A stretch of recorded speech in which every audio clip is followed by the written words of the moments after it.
The value rotation has handed UK equities a new lease of life in recent weeks, but that being said, the conflict in Ukraine has certainly clipped the wings of anyone displaying over ambition.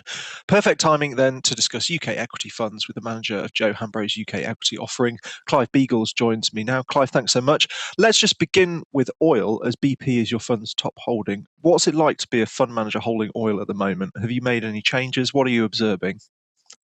Yeah, look, clearly it's been very front and centre of people's minds. Of course, there was a lot of focus on BP and its sort of 20% ownership of Rosneft and the fact that they've effectively walked away from that. But of course, BP's involvement in sort of Russian oil is not unique to them. Other companies obviously have sort of followed suit, Shell, Total, and I suspect most of the US majors will as well. So while it may have been slightly larger for BP, I say it's not a unique situation to them. And to put a bit of context, the foregone dividend stream that BP got from Rosneft probably equates to about $6 or $7 on the oil price. So, obviously, oil price has gone up probably $20 to $25 during this phase. So, on a net basis, they're making more money even though they've walked away from their Rosneft holding. So, clearly, it's a sort of situation that remains quite fluid, but we shouldn't lose context. Why do we like BP? Because we think it's of the certainly the UK names and certainly the international context, the best placed to benefit from the energy transition because of the fast acceleration they're putting into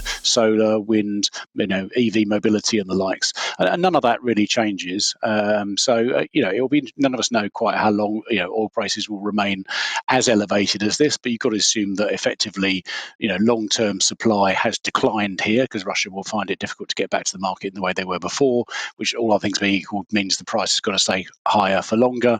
And if that helps BP accelerate its transition into low carbon energies, then so much the better in some regards. Okay. On UK equities generally, do you feel in any way vindicated by events, given that the UK had looked, relatively unattractive in some ways for some time? I'm just thinking in particular the tech sell-off and how that hit at the start of the year. Is it a comeback?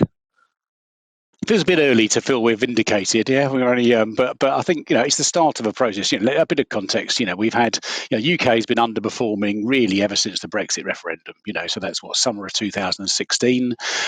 So that sort of started the process off, and then the last 3 or 4 years, it's been the kind of outperformance of growth. As you talk about big tech in the US, for example, relative to value. The UK, of course, has a bias towards value as a style, and I think we genuinely believe that we are putting Ukraine to one side for a moment. I think we are. There's a regime shift going on here. Monetary policy has been too loose for too long. Interest rates have got to go up, and ultimately, not only will that sort of lead to a kind of we think a sort of recalibration of the relative prospects of sort of growth stocks versus value. Growth stocks, of course, always being valued off low discount rates and all the rest of it. But actually, of course, many of the stocks in the UK in that value basket actually benefit from interest rates rising, particularly the financial complex, particularly banks, but also insurance companies as well. So I think that process has barely started, to be frank with you. We've got a whole generation of investors, and whether they're professional investors or whoever they may be, who really haven't seen an environment in which interest rates are rising rather than falling or staying at very low levels. That's a significant different environment, and I think in that context, the UK has got many years of sort of relative recovery ahead of it, I think. Interesting. Okay.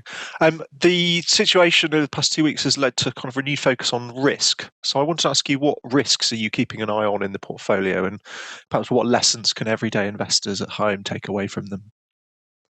Yeah, well, in some respects, I would, certainly everyday lessons for investors. I wouldn't get too sort of focused. There's a lot of on sort of intraday moves or even day by day moves. It's not taking a great deal to move either markets or indeed individual stocks or indeed bond markets. Earlier this week we had a sort of 6 standard deviation move in the bond market, and guess what? The next day bond yields almost went back up to where they've been the day before, and that's supposed to be the largest, most liquid market in the world. So don't get too sort of caught up on that.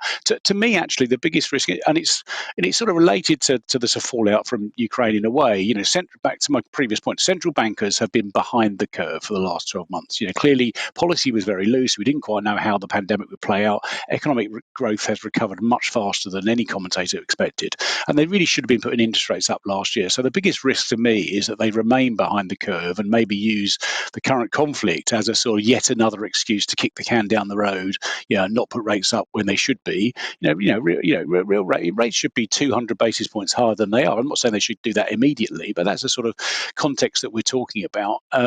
Now, in that regard, quite encouraged by comments from Governor Powell yesterday, who sort of effectively said, look, we still need to put rates up. And obviously you could argue that the inflation agenda in the short term has got worse because of where energy prices have had another spike. But so that's the risk to me, is that we don't need, because if central bankers remain behind the curve, then ultimately they're going to have to do more corrective action later, and that definitely will could lead to a global contraction sort of further down the road. So to me, that's the risk that I'm the most focused on, which might surprise people. They may assume it's all about following the minute by minute kind of news from Ukraine, and I don't think it is. I think the big issue for investors to grapple with right now is all about monetary policy tightening and the appropriate pace of that.